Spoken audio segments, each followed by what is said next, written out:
नमस्कार. महाधुरळा युट्यूब चॅनलमध्ये मी गुरु बाळमाळे आपल्या सर्वांचं मनापासून स्वागत करतोय. कोल्हापूर महापालिकेत प्रभाग 5 मध्ये निकालात बदल झालेला आहे.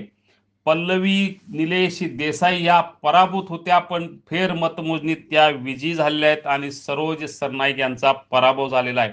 कोल्हापूर महापालिकेत प्रभाग क्रमांक 5 मध्ये 4 ही जागा काँग्रेसनं पटकावल्या होत्या. त्यामुळे अर्जुन माने, विनायक कारंडे यांचा विजय झाला होता. पण निलेश देसाई यांनी आक्षेप घेतला आणि पल्लवी निलेश देसाई यांची पुन्हा मतमोजणी झाली. त्यामध्ये पल्लवी देसाई या निवडून आलेल्या आहेत. हा मोठा धक्का काँग्रेसला आहे, कारण इथं काँग्रेसच्या 4ही जागा निवडून आल्या होत्या. पण फेर मतमोजणीत आता निलेश देसाई यांच्या पत्नी पल्लवी निलेश देसाई या विजयी झालेल्या आहेत.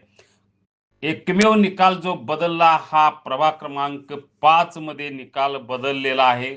निकाल पूर्वी लागला काँग्रेसच्या बाजूने, पण फेर मतमोजणीत तो भाजपच्या बाजूने लागलेला आहे.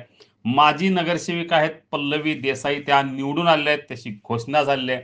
यामुळे आता महायुतीच्या एकूण निवडून आलेल्या जागेत भर पडलेली आहे आणि एक जागा महाविकास आघाडीची कमी झालेली आहे.